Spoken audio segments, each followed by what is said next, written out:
अच्छा सब ठीक है यार, छोड़ो ये सब कुछ, मैंने कहा ना छोड़ो। क्या होगा अगर नहीं छोड़ूंगी? मुझ पर चिल्लाओगे, जलील करोगे फिर से मुझे?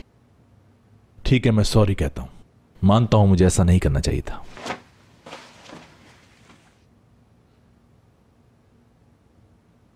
कहा था तुमसे कोई पेन किलर ले लेना। तुम्हें इससे क्या? मैं अपने किए की सजा भुगत रही हूं। मैंने अभी माफ नहीं किया तुम्हें। कम ऑन हयात, मैंने अभी तुमसे माफी तो मांगी है ना। किस चीज की? हाँ हयात, वो सब कुछ जो तुम उन फजूल पर्चियों पे लिख कर आई थी। वो क्या लिखा था?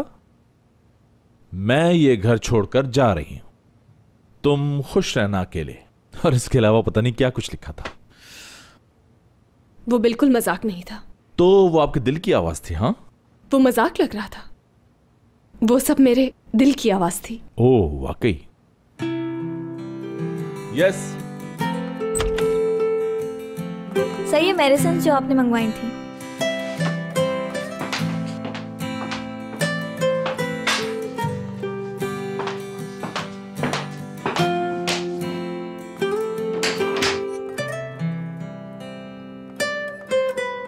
चलो मेडिसिन खाओ और वहां सो जाओ, मैं यहां सो जाता हूं।